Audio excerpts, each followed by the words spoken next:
다니엘서 12장 1절부터 13절 끝절까지 함께 읽도록 하겠습니다.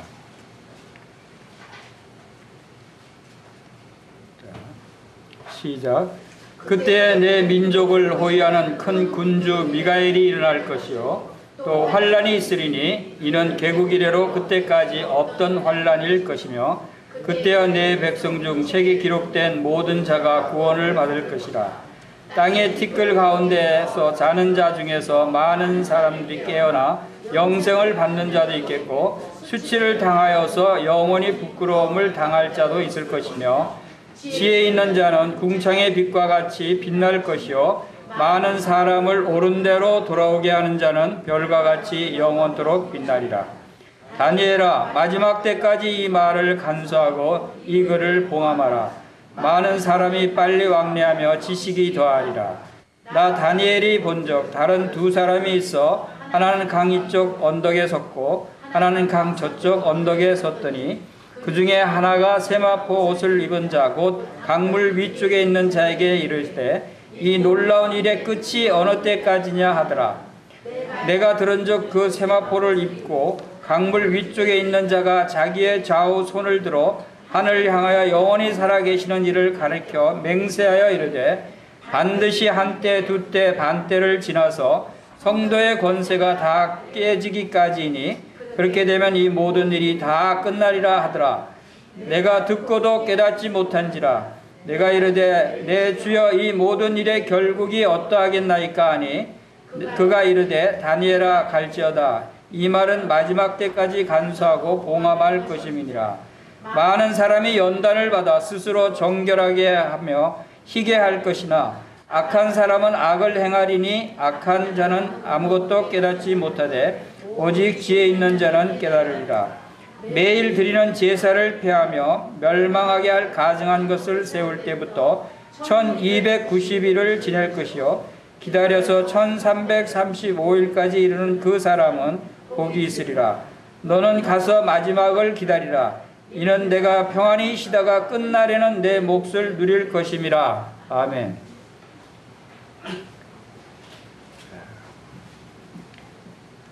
우리가 다니엘서를 그동안 공부를 했습니다. 이 다니엘서는 구약의 계시록이다라고 얘기합니다. 우리가 그 계시록은 신약의 요한계시록만 생각하고 있었죠.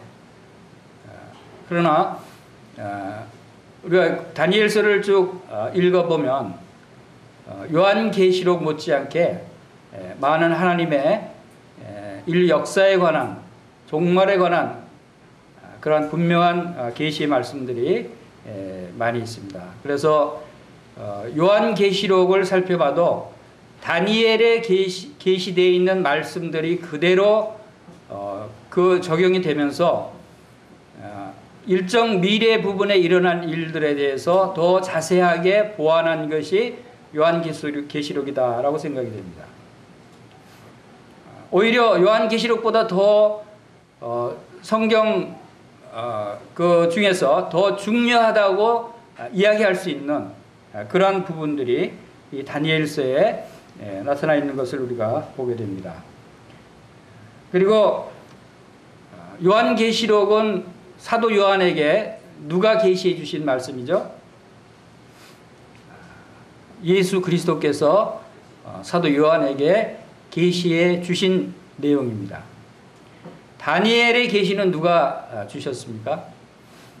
다니엘은 초반에 꿈의 해석을 통해서 여러 가지 하나님께서 직접 주신 부분도 있고, 그러나 이 종말에 관한 이 중요한 부분들은 대부분 예수 그리스도께서 주셨어요. 다니엘에게. 그래서 요한계시록의 계시의 일정표와 다니엘의 계시록의 일정표가 그대로 일치가 됩니다. 그리고 일부분은 그 말씀 구절들이 똑같이 요한계시록에도 나와요. 그것은 같은 분이 계시해 주신 말씀이다. 즉 바로 다니엘서의 내용도 예수 그리스도께서 다니엘에게 계시해 주신 말씀이고, 또 요한계시록도 예수 그리스도께서 계시해 주신 말씀이다 라고 하는 것을 우리가 알 수가 있습니다. 자, 요한계시록뿐만 아니라 다니엘을 통해서 하나님께서 왜 이러한 계시를 우리에게 주셨는가 하는 것을 우리가 생각해 볼 수 있습니다. 우리가 또 호세아서를 읽으면서 호세아서의 중심되는 말씀이 뭐였죠? 호세아서 6장 한번 보겠습니다. 호세아서 6장 3절에 호세아서의 주제가 되는 그러한 말씀에 호세아서 6장 3절 우리 한번 같이 크게 읽겠습니다. 시작. 그러므로 우리가 여호와를 알자. 힘써 여호와를 알자. 그의 나타나심은 새벽빛같이 어김없나니 비와 같이 땅을 적시는 늦은 비와 같이 우리에게 임하시리라 하니라. 호세아를 통해서 하나님께서 하시고자 하는 말씀도 여호와를 알라는 거예요. 우리가 왜 예수님을 믿고 구원받았다고 하면서 여러분 마음 가운데 진정한 평안이 없습니까? 왜 여러분이 놀라운 그 구원과 하늘의 소망을 가졌다고 하면서도 그 삶이 불안하고 두렵고 짜증내고 이 세상 사람들과 별 다를 바 없는 그러한 삶을 살고 있습니까? 그 원인이 뭔가요? 구원이 그렇게 값어치 없는 것인가요? 구원받은 것이 여러분의 삶의 큰 중요한 부분이 되지 않나요? 이것은 여호와를 알지 못하기 때문에, 하나님을 제대로 우리가 알지 못하기 때문에 예수님 믿는다고, 하나님 믿는다고, 구원받았다고 하면서도 우리의 삶은 여전히 불만과 불평과 또 짜증과 두려움과 이런 부분으로 가득 차 있을 때가 있다는 것입니다. 그것은 왜 그러냐면 하나님이 어떤 분인지를 알지 못하는 거예요. 아직도 하나님이 우리를 구원해 주신 그 구원이 얼마나 큰 구원인가를, 하나님께서 또한 우리에게 지금 계획하고 계시는 그 계획이 어떤 계획이 있는가를, 우리의 결국은, 우리의 나중은 어떻게 되는가에 대한 소망이 아직도 우리의 마음 가운데 확실하게 들어와 있지 않기 때문에 우리가 평안을 누리지 못하고 두려움 가운데 자꾸 믿지 않는 이 세상만 바라보면서 비교하면 짜증나죠. 그것은 우리가 이 세상을 바라봐서는 안 되는 거죠. 여호와를 알아야 됩니다. 여호와를 아는 사람은 여호와를 바라보게 됩니다. 그리고 그분의 약속하신 말씀을 바라보게 됩니다. 저는 다니엘서를 지금 몇 주간 공부하면서 다니엘서가 이렇게 놀라운 성경이었나 하는 생각을 다시 했어요. 다니엘서를 통해서 하나님께서 이 놀라운 계시를, 놀라운 말씀들을 주셨다 하는 것을 깨닫게 되고, 또 지금 이 다니엘서 12장은 이제 그동안 계시한 말씀들에 대한 결론 부분이에요. 결국 마지막 때 일어날 일들에 대해서 요약된 말씀이에요. 자, 이 말씀을 통해서 우리가 생각할 수 있는 것은 하나님께서 이 놀라운 계획을 우리를 위해서 세우셨다는 것입니다. 그리고 이 놀라운 계획을 세우고 우리를 통해서 이 계획을 믿고 주님을 바라보면서 우리의 삶의 평안과 기쁨과 또한 즐거움으로 이 소망을 바라보며 살아가도록 하기 위해서 이 말씀을 주셨다라고 생각이 됩니다. 그래서 제일 끝절을 한번 다시 한번 읽어보겠습니다. 제일 끝절 13절 다시 한번 읽어보겠습니다. 시작. 너는 가서 마지막을 기다리라. 이는 내가 평안히 쉬다가 끝날에 내 몫을 누릴 것입니다. 이게 결론이에요. 이게 모든 믿는 사람들에게 하시는 하나님의 말씀 결론이에요. 지금까지 많은 말씀들을 주시는 결론이 바로 마지막을 기다리고 이제 평안히 쉬어라, 평안히 거하라 라고 하는 말씀을 주시는 겁니다. 이런 말씀이 있는데도 우리는 쉬질 못해요. 여전히 불안해요. 이 세상을 바라보고 세상과 비교해 보니까 정말 나만 못 사는 것 같고, 나만 불행한 것 같고, 나만 어려움이 있는 것 같고. 그러니까 왜 믿는 나에게 이러한 고난을 주시는가? 하나님을 원망하기까지 하는 이러한 일들이 일어나는 것입니다. 자, 그래서 오늘 이 말씀을 한번 12장을 통해서 12장 말씀을 한번 차례대로 살펴보겠습니다. 자, 여기 12장에서 제일 자주 많이 나오는 단어가 무슨 단어냐면 마지막 때라는 단어입니다. 마지막 때, 끝날. 이런 단어가 4절, 6절, 7절, 9절, 13절 이렇게 여러 군데 반복해서 나오는 것을 보게 됩니다. 이것은 마지막 때에 관한 하나님의 계시의 말씀입니다. 마지막 때는 결국 우리가 가야 할 그곳이라는 뜻이죠. 그리고 이 1절에 보면은 그때 내 민족을 호위하는 큰 군주 미가엘이 일어날 것이요. 이 미가엘은 천사입니다. 미가엘 천사가 이스라엘을 인도하고 주관하는 역할을 맡은 천사장 미가엘이다라고 하는 것을 보게 되고, 또 환란이 있으리니 이는 개국 이래로 그때까지 없었던 환란일 것이며, 아주 큰, 지금까지 없었던 큰 환란이 일어날 것이다 라고 말씀하십니다. 그리고 6절에 보면은 이 놀라운 일의 끝이 어느 때까지냐 하더라. 이 끝이 놀라운 일이 일어난다는 겁니다. 이것은 개국일에 없었던 놀라운 일들이 일어나는 그 마지막 때에 대해서 말씀하고 있습니다. 그 마지막 때의 시기에 대해서 몇 군데 말씀을 주시는데, 5절에 보면은 5절에서 나 다니엘이 본 적 두 사람이 있어 하나는 강 이쪽 언덕에 섰고 하나는 강 저쪽 언덕에 섰더니 하면서 이 계시의 말씀을 주신 분에 대해서 언급을 하고 있죠.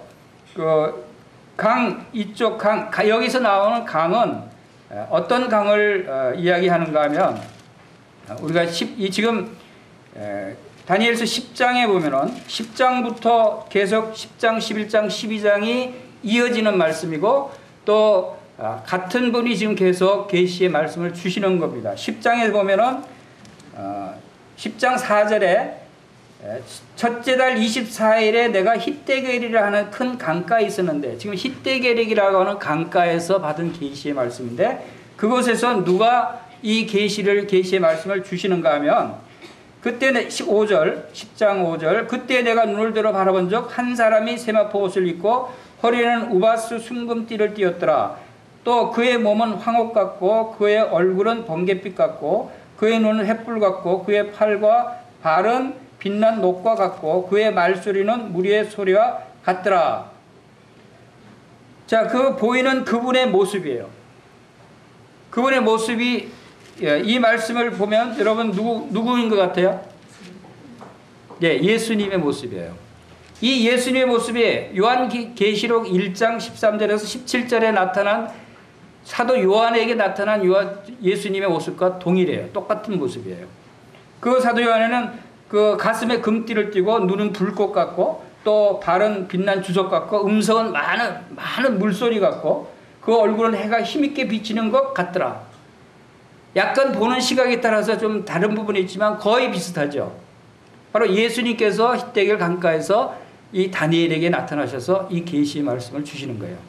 그리고 그러니까 사도 요한하고 다니엘하고 누가 먼저 계시를 받았죠? 당연히 다니엘이 계시를 먼저 받았죠. 그렇죠?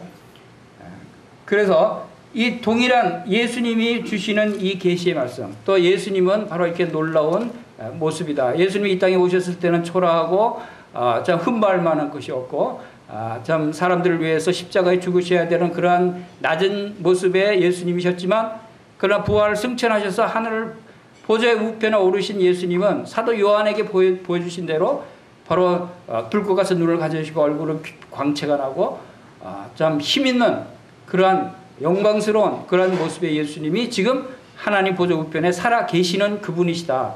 예수님은 죽으셨지만 다시 살아나셨다고 그랬어요. 예수님은 지금 살아 계시는 분이셔요. 2000년 전에 십자가에 죽으신 그 예수님이 지금은 지금 하나님 보좌 우편에서 살아계셔서 우리를 위해서 대제사장으로서 우리를 위해서 항상 살아서 간구하시는 분이시다 하는 것을 우리가 잊지 말아야 돼요. 그 예수님이 미래에 일어날 일들에 대해서 계시했었어요.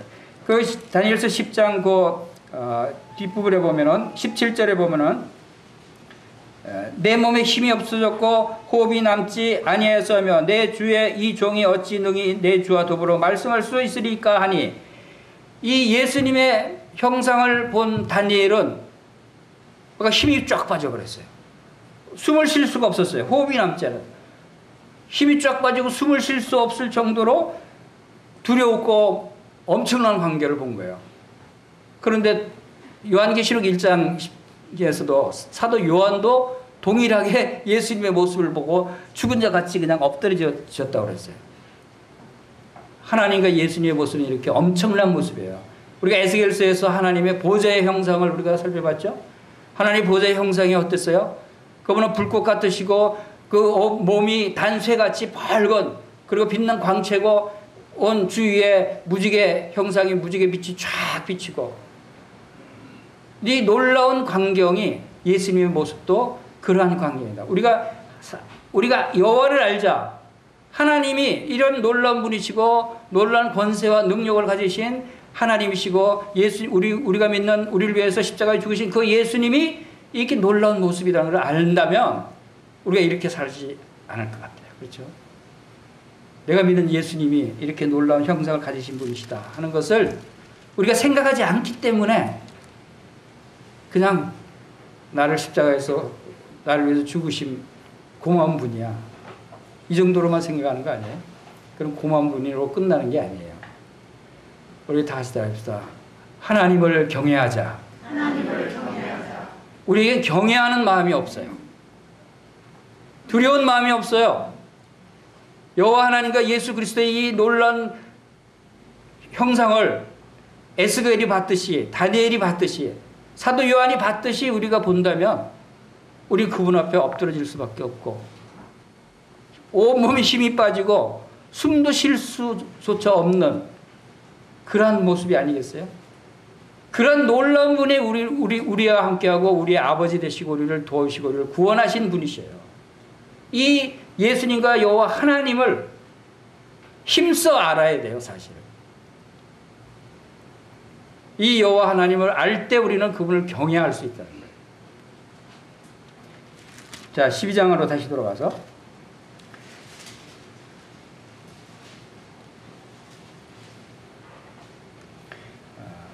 이제 12장 7절에 내가 들은즉 그 세마포 옷을 입고 세마포 옷을 입은 예수님이 강물 위쪽에 있는 자가 자기 좌우 손을 들어 하늘을 향하여 영원히 살아계신 이를 가리켜 맹세하여 이르되, 영원히 살아계시는 하늘에 계신 그분이 누구예요? 하나님이시죠.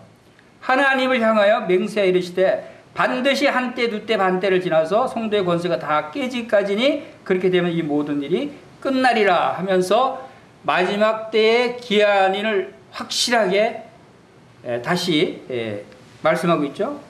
그리고 그 밑에 11절에 보면은 매일 드리는 제사를 폐하며 멸망하게 할 가증한 것을 세울 때부터 1291일을 지낼 것이요 기다려서 1335일까지 이르는 그 사람은 복이 있으리라. 자, 이 마지막 때에 일어날, 정말 마지막에 일어날 그 일에 대해서 확실하게 분명하게 강조하고 있습니다. 이것은 우리가 다니엘서 9장에서 70일에 대한 그 예언의 말씀을 들었을 때 이 부분이 포함됩니다. 지난 시간에 우리가 다니엘서 9장을 살펴보면서 70일에 대해서 상세하게 할 시간이 없어서 넘어갔습니다. 오늘 그 70일에 대해서도 잠시 살펴보고, 이 한때 두때 반때 하고 1290일 하고 이 나오는 날짜까지 하면은 이것이 70일의 마지막 남은 한 일회를 나타내는 것이다 하는 것을 알 수가 있습니다. 자, 우리가 여기 지금 이 청사진 하나님의 계획표 전체 부분에서 이 부분에서 그 70일에가 나타나는 그 내용들을 다시 한번 살펴보겠습니다. 이 부분을 보기 전에 자, 먼저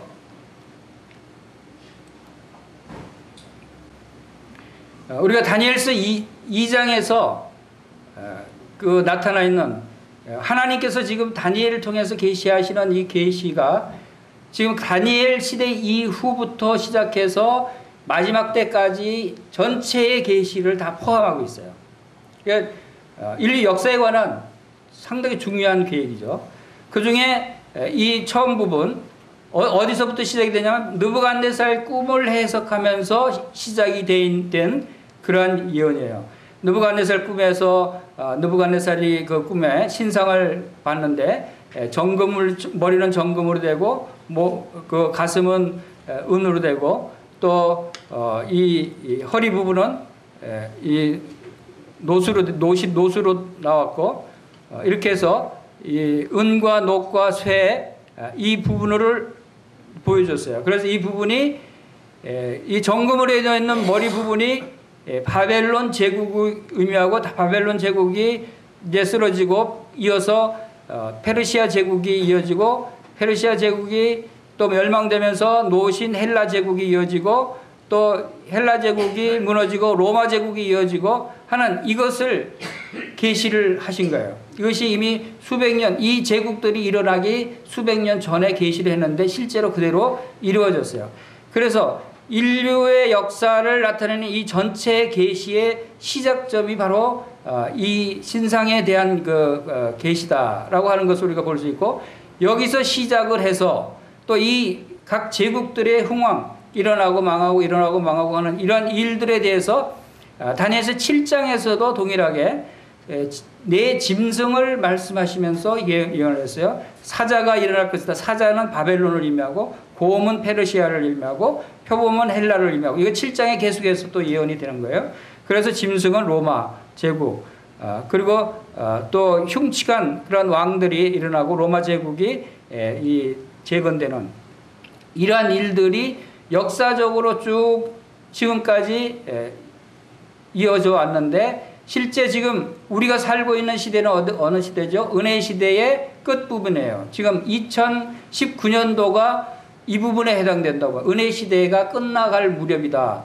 그러면 지금부터 한 2500여 년 동안 이 계시가 이어져 왔고 그동안 이 계시가 틀리지 않고 다 이루어져 왔다는 사실이에요. 놀랍죠? 2500년 동안에. 이때부터 바벨론, 페르시아, 헬라 이 제국들이 멸망하고 다시 세워지고 하는 이 일들이 또 지금까지 다 이루어져 왔는데 나머지 부분만 앞으로 일어날 부분들만 아직 이루어지지 않았다라고 생각을 해보면 여러분 지금까지 이루어졌는데 나머지 부분은 이루어지겠어요? 안 이루어지겠어요? 이루어진다는 것입니다. 이건 누가 생각해도 지금까지 100% 다 이루어졌다면 앞으로 일어날 일들에 대해서도 다 이루어질 것이라고 우리가 알 수가 있죠. 자, 이 하나님의 이 계획은 반드시 이루어진다라고 하는 것을 분명히 예수님께서도 말씀을 하신 것을 봅니다. 그래서 이 말씀을 이루어질 것을 우리가 알고 있고 이제 여기서 70일에 다니엘서 9장 우리가 지난번에 본 9장에서 계시한 70일에 대한 예언은 어디에 해당되는가 하면 다니엘서 9장 25절 한번 찾아보십시오. 다니엘서 9장 25절 그러므로 너는 깨달아 알지니라 예루살렘을 중군하라는 영이 날 때부터 기름 부음을 받은 자 곧 왕이 일어나기까지 7이레와 62이레가 지날 것이요 그 곤란한 동안에 성이 중건되어 광장과 거리가 세워질 것이며 라고 말씀하셨습니다. 이 다니엘의 70이레를 기한으로 정하셨다고 그랬고 이 기한을 어느 때까지로 정하셨냐면 시작점이 예루살렘을 중건하라는 영이 날 때부터 계산을 하라는 거예요. 그때부터 70일이라는 것은 1에는 7을 의미하는데 1에는 7을 의미하죠. 7을 의미하는데 한 1회를 7년으로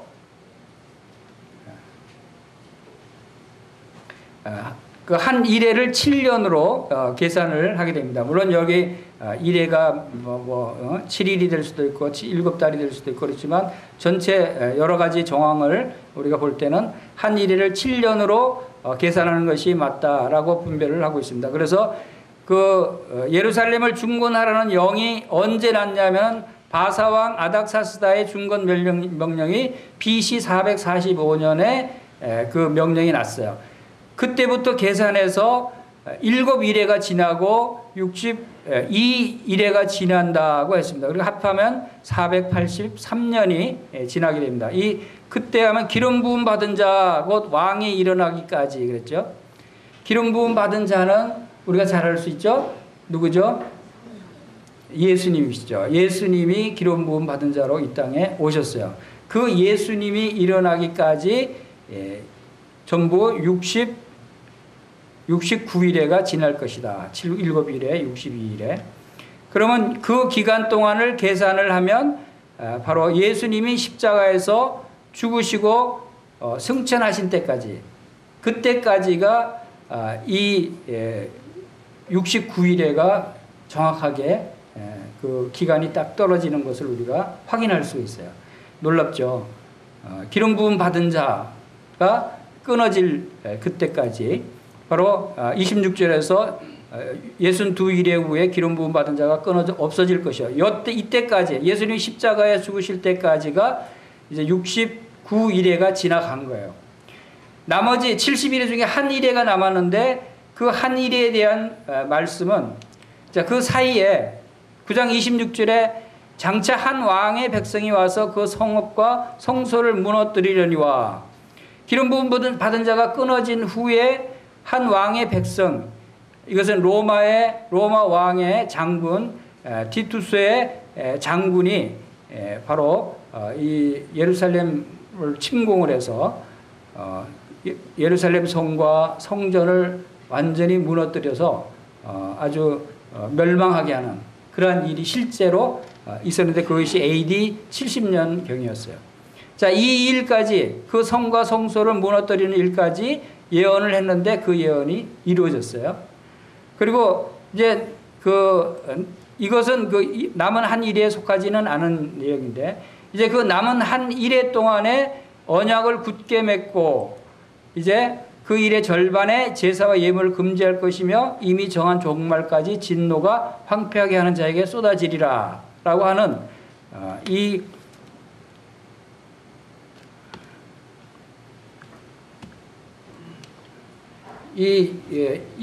사건이 언제 일어날 것인가 하는 것은 우리가 이제 성도들이 휴거되고 이 세상을 적그리스도가 지배하고 통치하게 되는 그때 그 적그리스도로 등장하는 그 인물이 이래 동안 7년간의 언약 조약을 맺겠죠. 조약을 맺어서 그 중에 3년 반은 이제 평화로운 통치를 하는 것처럼 보이다가 나머지 이제 3년 반 때 일의 절반이면 3년 반이죠. 그래서 아까 우리가 다니엘서 12장에서 한때, 두때, 반때라고 기한을 말씀하신 것이 3년 반을 의미합니다.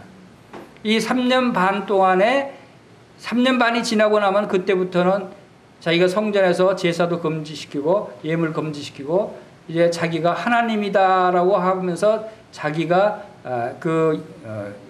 예배를 받으려고 하는 숭배를 받으려고 하는 이러한 모습을 드러냅니다. 그것이 적그리스도의 마지막 모습이죠. 그때가 이 대환란 3년 반 후반에 일어날 사건이다라고 하는 것을 우리가 여기서 볼 수가 있습니다. 다니엘서 12장으로 돌아가면 자 이러한 그 시간표대로 진행이 되면서 우리가 지금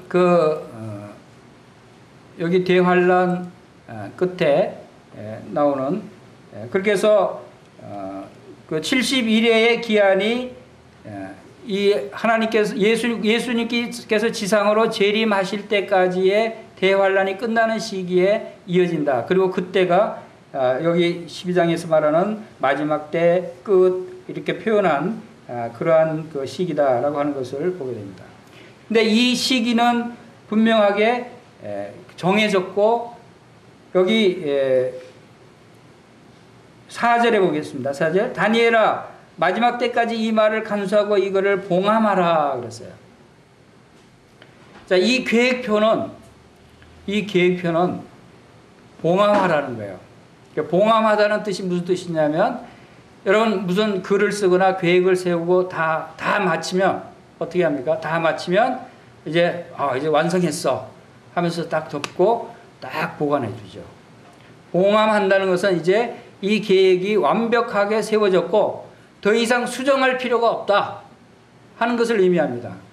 그래서 이미 지금부터 2500년 전에 다니엘을 통해서 주신 이 일정표가, 하나님의 계획이 이제 절대 변경할 수 없는 계획이라는 거예요. 지금까지도 변경되지 않았어요. 지금까지 다 이루어졌어요. 그리고 이제 마지막 때까지도 이 계획표대로 수정 없이 변경 없이 성취될 예언이다 라고 하는 것을 우리가 염두에 둬야 되는 것입니다. 자, 이러한 그 예언대로 이 계획들이 일어날 때가 이제 마지막 때에 다시 포커스를 둬서, 여기 이제 보면은 대환란 때 이제 그 마지막 한 이래가 지났죠. 이때 일어날 일들이 지나면 예수님이 지상 재림을 하고, 지상 재림에서 천년 왕국이 이어지고, 이제 천년 왕국에 의해서 이제 새 하늘과 새 땅이 이어지는 이러한 계획이 요한계시록에 그대로 나와 있고, 이제 믿지 않는 자들이 이때 다시 풀려나서 둘째 사망을 받고 영원한 불못에 떨어지고 하는 이 부분을 우리가 볼 수 있습니다. 자, 다니엘서 12장으로 돌아와서 4절 읽은 말씀 그 후반에 많은 사람이 빨리 왕래하며 지식이 더하리라 그랬어요. 이제 마지막 때 일어날 현상에 대해서 하나님께서 힌트를 주시는 거예요. 이 마지막 때가 되면 많은 사람들이 빨리 왕래하고 지식이 더하리라. 그런데 놀랍게 그때 당시 2500년 전과 지금하고 비교하면 비교할 수 없을 정도로 놀라운 변화가 있죠. 그때 기껏해야 말 타고 다니던 때인데 지금은 얼마나 빨리 왕래합니까? 비행기 타고 다녀요. 자동차뿐만 아니라 비행기 타고. 그리고 지금은 초음속 비행기로, 미국하고 한국이 초음속 비행기로 앞으로 2시간이면 갈 수 있는 때가 곧 온답니다. 미국 가서 우리 손자랑 같이 점심 먹고 다시 한국으로 돌아올 수 있는 시기가 올 것 같아요. 이렇게 빨리 왕래하는 시기가 돌아온다는 거예요. 그리고 지식이 더하리라. 지금 얼마나 많은 지식이 더해졌습니까? 여러분 얼마나 많은 것을 알고 있어요? 특히 스마트폰을 갖고 다니시면서부터 여러분 모르는 거 있어요? 모르는 거 없죠? 스마트폰에 검색해보면 모든 것을 다 알 수 있어요. 이 엄청난 데이터, 엄청난 양의 지식을 지금 주머니 속에 갖고 다니고 있잖아요. 지식이 얼마나 많아졌어요. 앞으로 더 심해지죠. 자, 이러한 그 과학기술과 IT의 발달로 지식이 엄청나게 더해져요. 이게 마지막 시대에 이런 현상이 일어날 것을 이미 2500년 전에 예언을 해놓으셨다는 거예요. 얼마나 놀라워요. 자, 그러면 이제 그때 보면은 우리 2장 2절 보겠습니다. 12장 1절에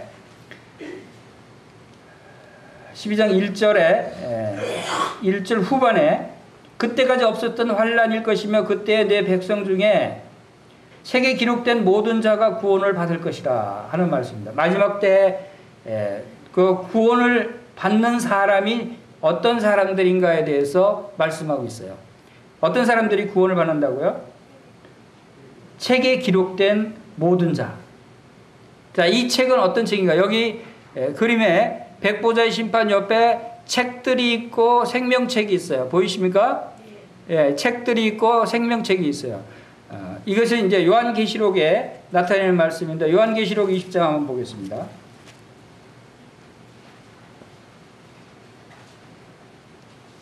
요한계시록 20장 11절부터 15절까지 한번 같이 읽어보겠습니다. 시작. 또 내가 크고 흰 보좌와 그 위에 앉으신 이를 보니 땅과 하늘이 그 앞에서 피하여 간 데 없더라. 또 내가 보니 죽은 자들이 큰 자나 작은 자나 그 보좌 앞에 서 있는데 책들이 펴 있고 또 다른 책이 펴졌으니 곧 생명책이라. 죽은 자들이 자기 행위를 따라 책들에 기록된 대로 심판을 받으니 바다가 그 가운데서 죽은 자들을 내주고 또 사망과 음부도 그 가운데서 죽은 자들을 내주며 각 사람이 자기의 행위대로 심판을 받고 사망과 음부도 불못에 던져지니 이것은 둘째 사망 곧 불못이라. 누구든지 생명책에 기록되지 못한 자는 불못에 던지더라. 자, 여기 흰 보좌가 있다고 하는 것을 여기 그 도표에도 백보좌의 심판이라고 있죠. 흰 보좌가 있죠. 자, 흰 보좌와 그 위에 앉으신 이를 보니 하늘과 땅이 피하에 간데 없더라. 새 하늘과 새 땅이 생기고 지금의 이 모든 하늘과 땅이 다 없어지고 새로운 하늘과 땅이 생긴다는 거예요. 그런데 내가 보니 죽은 자들이 큰 자나 작은 자나 다 그 보좌 앞에 섰다. 모든 사람이 다 죽습니다. 히브리서 9장 27절에 한 번 죽는 것은 사람에게 정하신 것이요 죽음 후에는 심판이 있으니 라고 말씀하셨어요. 모든 사람이 죽은 후에 뭐가 있다고 그랬어요? 심판이 있다고 그랬어요. 그래서 그 심판이 바로 이 백보좌, 흰 보좌의 심판을 의미하는 것입니다. 모든 사람이 다 이 심판에 서게 된다는 것이에요. 여러분 학생들 우리 현생 형제가 얼마 전에 수능 시험을 봤는데 수능 시험 보기 전에 떨렸어요? 떨리지 않았어요? 떨렸죠. 시험 본다 그러면 떨려요. 왜? 무슨 문제가 나올지 모르거든요. 잘 봐야 되는데 합격해야 되는데 우리가 어떤 시험을 보거나 면접을 보거나 이런 일을 당할 때 떨려요. 두려워요. 왜? 결과를 모르니까. 내가 어떻게 될지. 내가 아는 정답만 나왔으면 좋겠는데. 그러면 다 100점 맞을 수 있잖아요. 누구나 다 떨리고 불안해요. 자, 여러분 하나님의 심판대에 모두 다 서게 됩니다. 믿는 사람이든 믿지 않는 사람이든 다 심판대에 서게 된다고 말씀하셨어요. 여러분 어떻습니까? 떨립니까? 떨리지 않습니까? 안 떨려요. 안 떨려요. 정답을 아시는 모양이네요. 시험장에 가도 안 떨리는 사람이 있어요. 뭐가 나올지 다 아는 사람.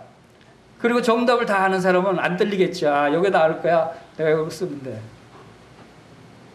이게 굉장히 중요한 거예요. 우리가 옛날 2002년 월드컵 한국에서 했을 때 한국이 4강까지 올라갔죠.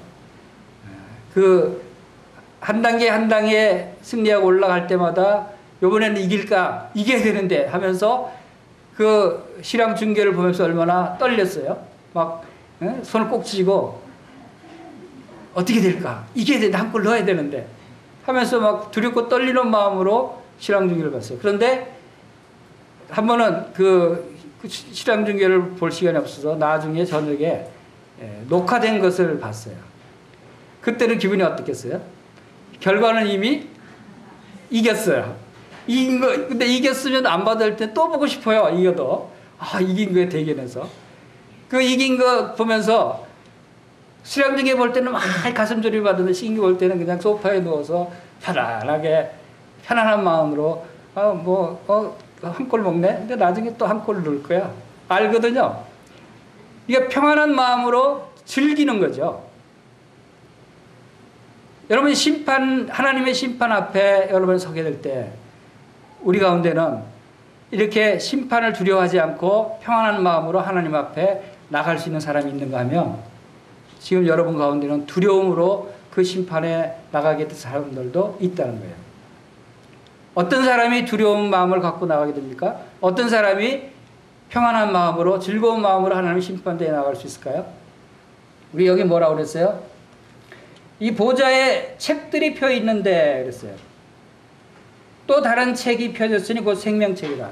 두 가지 종류의 책이 있어요. 하나님의 심판의 보좌 앞에는. 그 두 가지 책이 하나는 책들로 표현이 되어 있어요. 그리고 하나는 생명책이 있어요.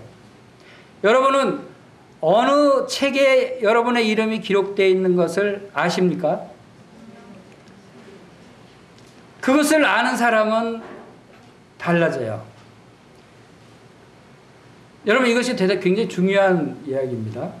여러분이 여기 책들을 했는데 그 다음에 보면은 생명책이라 죽은 자들이 자기 행위를 따라 책들에 기록된 대로 심판을 받으니 하면서 책들에 대해서 다시 설명을 하는데 그 책들은 어떤 책들인가 하면 자기 행위를 따라 기록되어 있는 책이에요. 행위들이 기록되어 있는 책이 책들이에요. 그리고 생명책에는 행위가 기록되어 있다는 말이 있어요, 없어요? 없어요. 진짜 생명책에는 여러분이 행한 모든 일들이 기록되어 있을까요? 기록되어 있지 않았을까요? 여러분이 행한 일들이 생명책에 기록됐을까요? 기록되어 있지 않았을까요? 왜 대답을 못하시지? 자, 여러분의 행위들이 기록되어 있다면 여러분 천국 가겠어요? 지옥 가겠어요? 근데 생명책에 행위가 기록되어 있다면서요. 그러면 그 행위로 여러분의 행위가 지금까지 살아면서 행위를 한번 생각해 보세요. 어떤 행위들이에요? 그 행위들로 천국 갈 수 있습니까? 없습니까? 우리가 행한 행위들로 천국 갈 수 있는 사람은 아무도 없어요. 아무도 없다고 말씀하셨어요. 근데 저는 주님께 감사한 것이 여기 생명책에 행위가 기록되어 있다는 말씀이 없어요. 그리고 다른 책들에는 행위가 기록되어 있다는 말씀이 있어요. 저는 이것을 보면서 굉장히 감사했어요. 내가 구원받았다고 할지라도 나의 모든 행위들이 이 생명책에 행위들도 따라 기록되어 있다면 저는 부끄러워서 주님 앞에 가지 못할 것 같아요. 주님이 새 언약에서 뭐라고 말씀하셨어요? 내가 다시는 너희 죄를 기억하지 않겠다. 그랬어요. 주님이 새 언약에서 다시 우리의 죄를 기억하지 않겠다라고 선포하셨어요. 그런데 생명책에 우리의 죄들을 다 기록해 놓으셨겠어요? 안 해놓으셨겠어요? 그리고 하나님의 약속이 틀리잖아요. 기억하지 않겠다고 했는데 생명책에 우리의 죄를 다 기록해 놓으셨다면 약속이 틀리잖아요. 그래서 저는 감사했어요. 주님, 생명책에는 오직 우리의 이름만 기록되어 있군요. 우리 그 이름은 바로 하나님과 아들 예수 그리스도와 또 성령님을 통해서 침례를 받은 거룩한 하나님의 자녀가 된 나의 이름이 거기에 올라져 있다는 거예요. 거기에 올라져 있는 사람의 이름은 영원한 거룩한 자라고 그랬고, 영원히 의로운 자라고 그랬고, 영원한 속죄를 받은 자라고 그랬어요. 그런데 이제 그 다른 거기에 생명책에 되었다는 확신이 없는 분들은 그 나머지 행위들이 기록된 책에 기록이 되어 있어요. 그 책에는 여러분의 이름과 여러분의 지금까지 행한 모든 행위들이 다 기록되어 있어요. 그러면 여러분들이 어떤 심판을 받을까요? 여러분들이 여기 보면은 어디로 간다고요? 13절에 바다가 그 가운데서 죽은 자들을 내주고 또 사망과 음부도 그 가운데 죽은 자들을 내주매 각 사람이 자기 행위대로 심판을 받고 사망과 음부도 불못에 던져지니 이것은 둘째 사망 곧 불못이라. 누구든지 생명책에 기록되지 못한 자는 불못에 던져지더라. 여러분, 그 행위에 대로 심판을 받으면 우리는 다 불못에 던질 수밖에 없는 그러한 죄인들이에요. 사탄 마귀도 바로 불못에 던져지게 됩니다. 이러한 놀라운 하나님의 은혜가 우리에게 있다는 것입니다. 여러분 자신이 내가 어느 책에 기록되어 있는가를 분명하게 알아야 됩니다.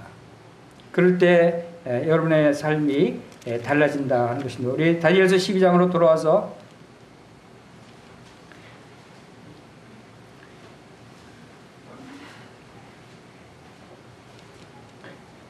12장 2절에 땅의 티끌 가운데서 자는 자 중에서 많은 사람이 깨어나 영생을 받는 자도 있겠고 수치를 당하여서 영원히 부끄러움을 당할 자도 있을 것이며. 자, 바로 사람들 중에는 마지막 때 자는 자 중에서 깨어난다. 모든 사람이 다 이제 그 부활하게 됩니다. 불신자도 마지막 때는 부활하게 됩니다. 믿는 성도들도 부활하게 됩니다. 믿는 성도들은 예수님의 공중 재림하실 때 휴가가 되고 부활돼서 공중에서 주님을 영접하게 되는 놀라운 은혜가 믿는 자들에게 있지만, 믿지 않는 자들에게는 이제 그가 이게 음부에 있다가 이제 마지막 때에 부활돼서 영생을 받는 자도 있겠고 수치를 당해서 영원히 부끄러움을 당할 자도 있다. 이것이 바로 지옥에 던져지는 얼마나 영원한 부끄러움과 수치와 그러한 모욕을 당하는 그러한 자들입니까? 이러한 일들이 마지막 때에 난다는 것이고, 3절 다 같이 읽겠습니다. 시작. 지혜 있는 자는 궁창의 빛과 같이 빛날 것이요 많은 사람을 옳은 대로 돌아오게 한 자는 별과 같이 영원토록 빛나리라. 자, 지혜 있는 자는 하나님을 아는 사람들입니다. 지혜 있는 자는 예수 그리스도를 아는 사람입니다. 예수 그리스도와 하나님을 통해서 주어진 지혜가 우리가 하나님의 놀라운 이 진리의 말씀을 깨닫게 하는 것입니다. 지혜 있는 자와 또 지혜 있는 자는 궁창의 빛과 같이 빛날 것이다. 이것은 이제 영원한 하늘나라에서 궁창의 빛과 같이 빛나는 그러한 이런 상급을 얘기하는 것입니다. 그리고 많은 사람을 옳은 대로 돌아오게 한 자는 별과 같이 영원토록 빛나리라. 지금 이 말씀을 다니엘에게 계시하십니다. 다니엘을 통해서 하시는 말씀은 다니엘을 대상으로 하는 말씀이지만 이제 다니엘을 통해서 모든 사람들이 또 동일하게 적용받을 수 있는 말씀이죠. 다니엘은 지혜 있는 사람이었어요. 다니엘은 하나님으로부터 지혜를 받았어요. 그리고 지혜를 받았을 때 다른 같이 교육을 받은 그런 박사들, 그런 수련생들보다 무려 10배나 더 많은 지혜로운 자가 되게 하셨어요. 그래서 하나님이 주신 지혜로운 자가 되었죠. 그래서 다니엘은 궁창의 빛과 같이 빛날 것입니다. 그리고 또 한 가지 있어요. 또 많은 사람을 옳은 대로 돌아오게 한 자. 다니엘도 많은 사람을 옳은 대로 돌아오게 한 사람에 들어갈까요? 안 들어갈까요? 자, 많은 사람을 옳은 대로 돌아오게 한 자는 어떤 사람들이에요? 선교사들, 복음전도자들이겠죠. 선지자들. 자, 다니엘도 해당될까요? 안 될까요? 다니엘도 바로 이 많은 사람을 옳은 대로 돌아오게 한 그러한 놀라운 일을 행한 자다 하는 것을 우리가 알 수 있습니다. 다니엘서 6장 한번 볼까요? 다니엘을 통해서 보면 정말 다니엘은 우리가 본받을 만한 대단한 그런 경건한 사람이고 믿음의 사람이다 라고 하는 것을 우리가 볼 수가 있습니다. 다니엘이 직업이 뭐였어요? 다니엘이 다른 선지자들하고 같았어요? 다니엘은 다른 선지자들하고 달리 직업이 있는 사람이었어요. 그래서 유대인들은 이 다니엘서를 선지서 중에 분리하지 않아요. 다니엘은 선지자가 아니었다는 거죠. 다니엘은 직업인이었어요. 포로로 끌려가서 거기서 교육 훈련을 받고 그 왕을 보좌하는 일을 하고 나중에 총리 일을 하는 공직에 있는 공무원이었어요. 그렇죠? 선지자들처럼 전심으로 하나님의 말씀만 전하고 다니는 그런 선지자들하고 달랐어요. 그래서 유대인들은 이 다니엘서를 선지서로 분류를 안 합니다. 그럼 지금 말하면 다니엘은 지금 교회에서 말하는 평신도였어요. 목회자도 아니었죠. 근데 평신도였는데 많은 사람들을 하나님께로 돌아오게 한 놀라운 일을 한 사람이다 하는 것을 우리가 보게 됩니다. 우리 다니엘서 6장 26절 27절 한번 크게 읽어보겠습니다. 시작.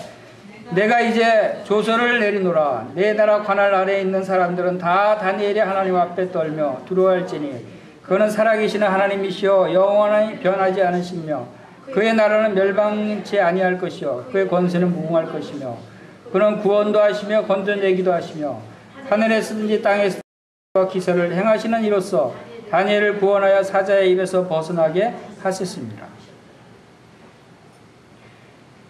자, 이 말씀은 누가 하는 거예요? 다리오 왕이 지금 하나님을 찬양하고 있죠. 그리고 그 다리오 왕이 메데바사 그 넓은 제국, 그 당시의 세계에서 가장 큰 제국이었죠. 그 제국이 여러 나라들을 통합했어요. 그러니까 세계적인 국가나 마찬가지죠. 그 세계적인 국가에 전국에 조서를 내려서 무슨 조서를 내립니까? 다니엘이 하나님 앞에 떨며 두려워할지니라 그는 살아계신 하나님이시다. 복음 전하는 거예요. 복음을 선포하는 거예요. 전 세계 각 지역에 하나님의 복음을 공식적인 문서로 선포하는 거예요. 이게 누구 때문에 이렇게 되죠?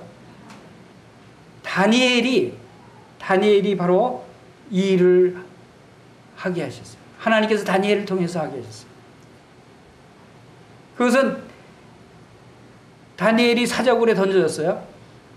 기도하는 사람에게 사자굴에 던져진다는 조서에 어인이 찍힌 것도 알고도 보란듯이 예루살렘을 향해서 하루에 3번씩 기도했어요. 다니엘이 얼마나 바쁜 사람이었어요. 공직의 총리의 그 큰 제국의 총리 역할을 하면 얼마나 일이 많겠어요. 수많은 나라들을 다 통합해서 다스리는 그 직에. 그런데 그럼에도 불구하고 하루에 3번씩 꼭 집에서 창을 열고 예루살렘을 향해 기도했던 것을 우리가 알 수 있어요. 그렇게 다니엘을 시기하는 사람들은 그 당시에 그 메데바사 제국에 있던 사람들은 과거에 그 바벨론 느부갓네살 왕에서 신뢰를 쌓고 얼마나 흠이 없는 다니엘이 그런 사람이었는가를 그 사람들은 몰랐어요. 그러니까 다리오 왕 밑에 있는 그 총리 2명하고 고관들이 이 다니엘을 시기해서 죽이려고 음모를 꾸며서 기도하는 사람은 사자굴에 던져놓게 법을 정하고 실제 그렇게 시행을 했는데 다니엘이 기도를 하니까 왕도 어쩔 수 없이 왕은 아끼지만 어쩔 수 없이 다니엘을 사자굴에 던져놓게 되는 거예요.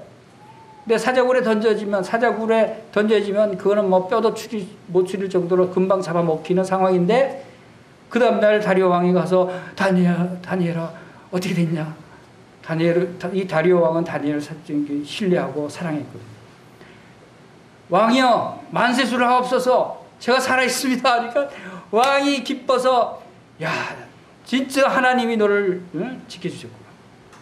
이 왕은 이제 그 사자굴에서 살아남은 다니엘을 보고 정말 하나님이 살아계시구나. 다니엘의 하나님은 진짜 신이구나.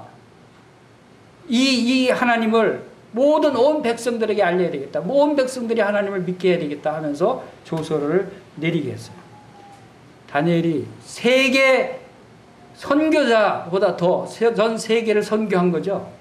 다니엘이 그 행동으로, 그 믿음으로. 그뿐만 아니죠. 또 이 그 느부갓네살 왕도 동일하게 다니엘이 믿는 하나님을 그 찬양하고 또 우리 3장 29절 보겠습니다. 3장 29절에서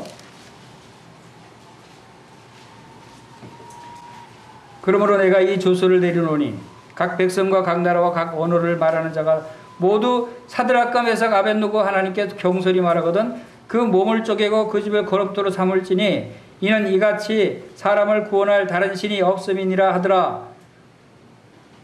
다니엘의 친구들도 이 놀라운 복음을 전하게 되는 그러한 일을 했어요. 그것은 이 금신상에 절하지 않은 자는 풀무불에 던져서 태우게 됐는데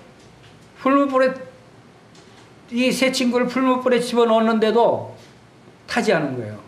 오히려 그 안에서 어떤 한 사람이 있어서 4명이 왔다 갔다 하는데 도로 나오라 그래서 보니까 전혀 불에 거슬리지도 않고 그 예수님이 그들과 함께 하심으로 그들이 불에 타지 않게 했어요. 그 풀무불이 가짜 불이었냐? 아니에요. 풀무불에 그 세 친구들을 집어넣으려고 같이 거들었던 사람들은 조금 불이 붙었음으로 해서 그냥 온통 다 타서 다 타 죽었어요. 다른 사람들은. 가짜 불이 아니죠. 진짜 풀무불에서 전혀 거슬리지도 않고 타지도 않고 나오게 하신 그 하나님, 이 하나님을 이 느부갓네살 왕은 찬양합니다.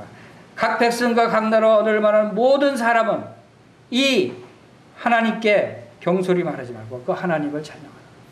이런 일들이 여러 번 지금 느부갓네살 왕과 다리오 왕과 그 바벨론의 많은 사람들이 이 다니엘과 그 친구들의 믿음의 모습, 삶의 모습을 통해서 하나님을 믿게 되는 이 놀라운 일이 일어난 것을 우리가 보게 됩니다.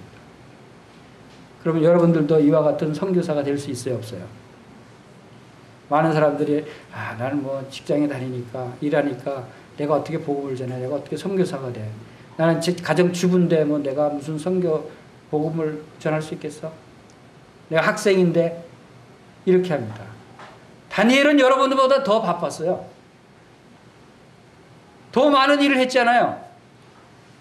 그럼 어떻게 선교를 해요? 우리가 처해 있는 그곳이 어느 곳이든 그곳에 나와 관계하고 있는 사람들을 통해서 하나님을 나타내는 거예요. 너희가 서로 사랑하면 이로써 모든 사람이 너희가 내 제자인 줄 알리라 라고 얘기했었죠. 우리가 서로 사랑하고 그들을 사랑하고 그들에게 그리스도의 향기, 그리스도의 향기가 뭡니까? 우리의 삶이 경건한 삶의 모습을 통해서 그들에게 그리스도를 나타내는 거예요.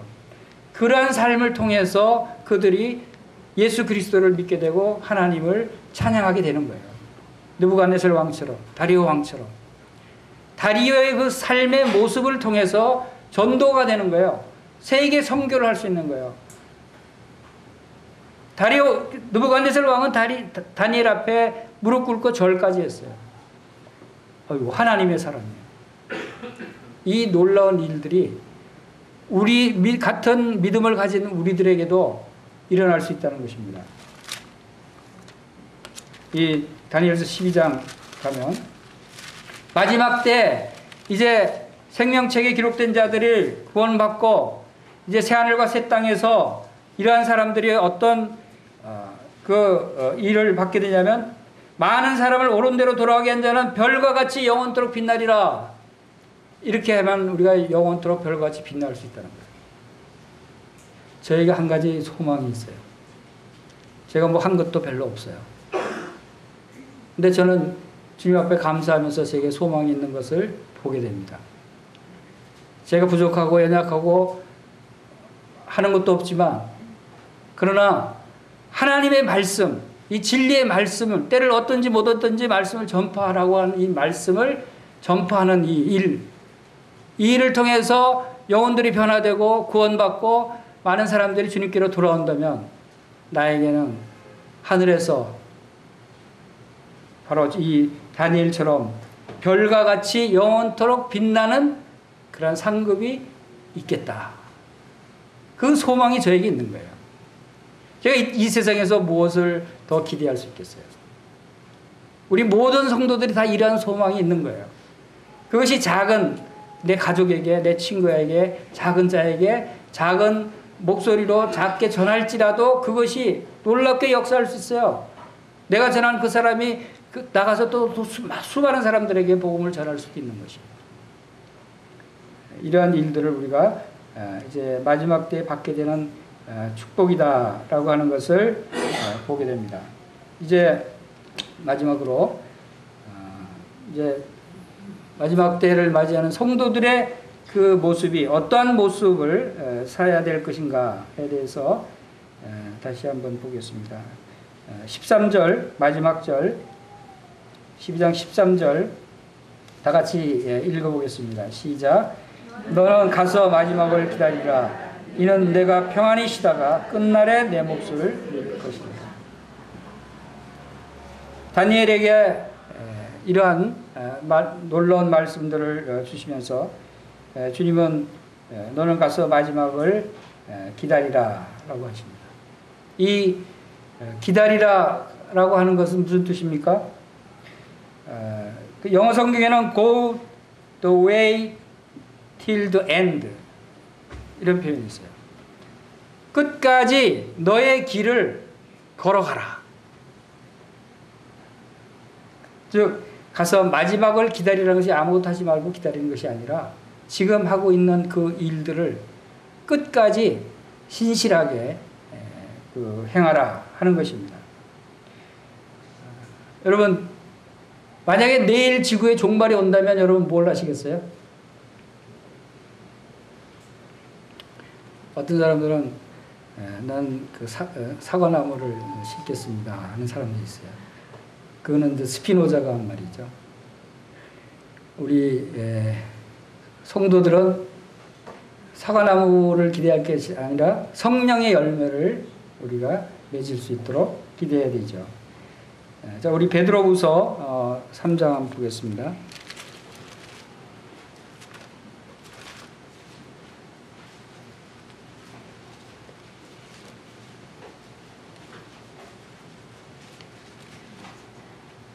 베드로후서 3장 8절부터 14절까지 함께 읽겠습니다. 시작. 사랑하는 자들아, 주께는 하루가 천년 같고 천년이 하루 같다는 이 한 가지를 잊지 말라. 주의 약속은 어떤 이들이 더디다고 생각하는 것 같이 더딘 것이 아니라 오직 주께서는 너희를 대하여 오래 참으사 아무도 멸망하지 아니하고 다 회개하게 이르기를 원하십니다. 그러나 주의 날이 도둑같이 오리니 그날에는 하늘이 큰 소리로 떠나가고 물질이 뜨거운 불에 풀어지고 땅과 그 중에 있는 모든 일이 드러나리로다. 이 모든 것이 이렇게 풀어지리니 너희가 어떠한 사람이 되어야 마땅하냐. 거룩한 행실과 경건함으로 하나님의 날이 임하기를 바라보고 간절히 사모하라.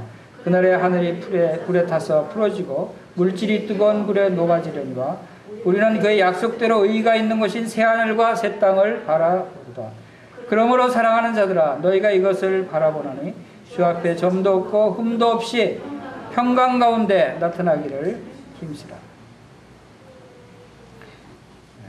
많은 그리스도인들이 주님의 오신다고 하는 그러한 약속을 기다리다가 지쳐버리는 성도들이 많이 있죠.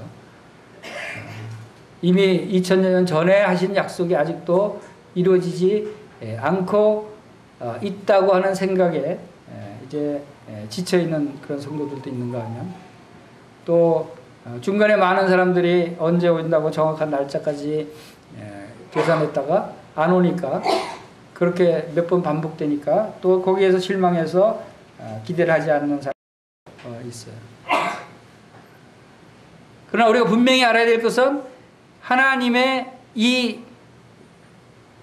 종말에 관한 계획이 완전하게 세워져 있고 그것을 완전하게 성취할 계획이다. 분명히 이루어질 계획이다. 라고 하는 것입니다. 그리고 그것은 우리가 이미 미래에 대해서 이것을 믿는다면 우리의 미래, 우리의 장래, 우리의 모습을 그려볼 수 있지 않겠어요? 우리가 미래에 어떻게 될 것이라는 것을, 미래를 알 수 있다는 것만큼 축복된 일이 있을까요? 복된 일이 있을까요? 이 세상 많은 사람들은 미래를 몰라서 불안해하는 거예요. 그러나 우리는 놀라운 복을 받은 사람들이에요. 우리의 미래를 알잖아요.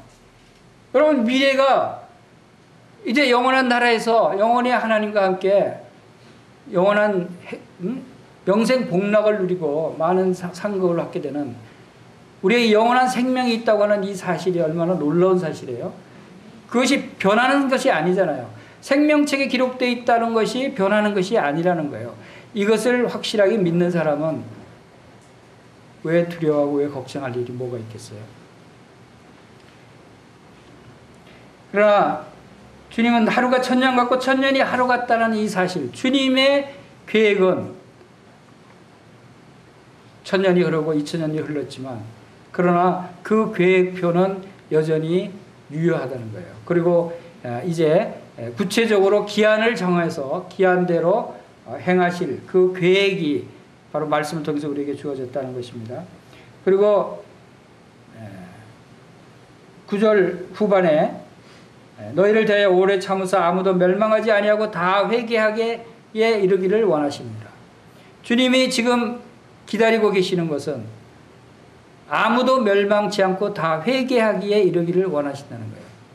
우리 가운데 이러한 그 생명책에 기록되어 있다는 확신을 갖지 못하시는 분이 계시면 예수님께로, 하나님께로 회개하고 돌아오시기 바랍니다.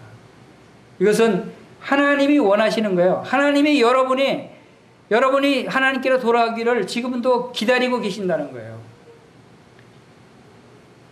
아무도 멸망하지 아니하고 다 회개하기를 하나님이 원하신다고 말씀을 분명히 하고 있습니다. 그리고 성도들에게는 11절에 보겠습니다. 11절 다시 한번 읽어보겠습니다. 시작. 이 모든 것이 이렇게 풀어지리니 너희가 어떠한 사람이 되어야 마땅하며 거룩한 행실과 경건함으로 하나님의 날이 임하기를 바라보고 간절히 사모하라. 자, 성도들은 어떠한 사람이 되어야 마땅하다고요? 거룩한 행실과 경건함으로 하나님의 날, 주님이 오실 때를 간절히 사모하라는 거예요. 주님을 기다리는 마음이 우리에게 필요하다는 것입니다. 우리가 때로는 많은 고난과 어려움들이 우리 가운데 있을 수 있어요. 그러나 그런 가운데서도 주님께서는 우리에게 이런 소망을 잃지 말라고 하십니다. 우리 베드로전서 5장 10절 말씀을 한번 보겠습니다. 베드로전서 그 전에 베드로전서 5장 10절 말씀 한번 읽어보겠습니다.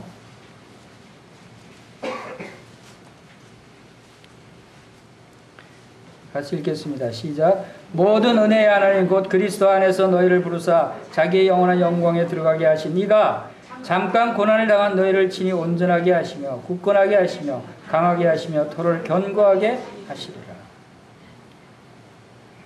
우리를 부르셔서 어디에 들어가게 하셨다고요? 다시 따라합시다. 영원한 영광에 들어가게 하셨다. 이건 하나님의 말씀이에요. 영원한 영광, 생명책에 기록돼서 마지막 심판 때에는 우리를 영원한 하나님 나라에 들어가게 하신다는 약속의 말씀 아닙니까? 그분이 지금 우리가 아직 이 세상에 살 때 고난이 있죠. 누구나 고난이 다 있을 수 있어요. 그런데 그 고난은 어떤 고난이라고요? 잠깐 받는 고난이다. 이 세상은 곧 이제 끝나갑니다. 이제 우리가 고난이 길지 않아요. 잠깐 받는 고난을 당한 너희를 우리를 친히 온전케 하십니다. 때로는 많은 그리스도인들이 이런 놀라운 약속을 받고서도 그 기쁨을 누리지 못하고 평안하지 못하고 살아가는 것은 이런 고난 때문이죠. 우리가 감당할 수 없는 고난을 허락하는 분이 아니셔요, 주님. 우리 군대 생활하신 분들은 그런 말을 잘 할 거예요. 군대에서 많은 핍박이 있고 고참으로부터 많은 어려움을 당하고 핍박을 받을 때가 있어요. 그럴 때 그 속으로는 뭐라고 얘기하고 있는 줄 아세요? 아무리 개가 짖어도 국방부 시계는 돌아간다. 개가 짖어도 국방부 시계는 돌아가는 거예요. 시간이 가면 이제 때가 되면 나는 제대한다는 겁니다. 조금만 더 참으면 제대한다. 우리가 고난받을 때 이런 생각하시기 바랍니다. 아무리 내가 어려워도, 아무리 너희들이 나를 핍박해도, 나에게 어려움을 주더라도 하나님의 시계는 지금도 돌아가고 있다. 하나님이 정하신 그 시간은 돌아가고 이제 끝날 때가 다가오고 있다 하는 생각을 우리가 하게 된다면 지금 잠깐 받는 고난으로 그렇게 두려워하고 슬퍼하지 않아도 되는 것입니다. 전에 그래서 오래전이죠. 옛날에 집이 없을 때 그 아파트 하나를 분양을 받았어요. 분양받기 위해서 이제 중도금 내고 하다 보니까 돈이 없잖아요. 그 다 지어질 때까지 2년 동안 어디가 살아야 되잖아요. 그냥 월세방에 가서 이제 사는 거죠. 돈은 다 이렇게 정리해서 중도금 내고 잔금 낼 준비하고 해야 되니까 2년 동안 월세방에 살아본 적이 있어요. 그 좁은 데서 애들 데리고 그냥 한 방에 뒹굴고 짜증스럽죠. 지금 생각하면 어떻게 거기에 살았나 생각. 그런데 그때는 짜증스럽고 불평스럽고 그렇게 불만이 있지 않았어요. 단칸방에 그렇게 식구들이 다 오밀조밀 있으면서도. 왜 그랬을까요? 이제 2년만 지나면 나도 내 집이 있다. 나도 아파트가 있다. 그 소망이 있기 때문에 그 좁은 방에서도 즐거운 마음으로 같이 뒹굴 수 있었어요. 우리에게도 우리의 이 삶도 지금 어렵고 고난이 있고 힘들고 할지라도 얼마만 있으면 이제 잠깐 고난이라서 잠깐 후면 우리에게는 영원한 천국에서 주님이 우리를 위해서 처소를 예배하러 가셨어요. 주님이 우리를 위해서 어떤 처소를 어떤 집을 준비하고 계실까요? 주님 뭐 조그만하고 뭐 보잘것없는 거 짓겠어요? 이 세상에 어떤 큰 왕이 갖고 있는 궁전보다 더 큰 궁전을 주님께서 우리를 위해서 짓고 계시라고 생각이 됩니다. 거기에 우리가 곧 들어가요. 잠깐 후면, 잠깐 고난을 받은 후에는 우리를 온전하게 하시고 굳건하게 하시고 강하게 하시고 터를 견고하게 하셔서 그곳에 능히 들어갈 수 있도록 우리를 인도하시는 그러한 하나님이시다 하는 것을 여기서 보게 됩니다. 그래서 이제 다니엘서 12장 마지막 절 말씀대로 너는 가서 마지막을 기다리라. 이는 내가 평안히 쉬다가 끝날에는 내 몫을 누릴 것이다. 13절 다시 한번 읽어보겠습니다. 시작. 다니엘서 12장 13절 시작. 너는 가서 마지막을 기다리라. 이는 내가 평안히 쉬다가 끝날에는 내 몫을 누릴 것이다. 우리에게 주실 몫이 있어요. 우리에게 주실 처소를 예비하고 계셔요. 우리에게 주실 상급이 있다는 것입니다. 이러한 것들을 누릴 수 있도록 이제 평안히 쉬라는 것입니다. 이러한 소망 가운데 여러분들이 올 한 해도 주님 앞에 기쁨으로 이 평안한 가운데 나올 수 있게 되기를 바랍니다. 다 같이 기도하겠습니다.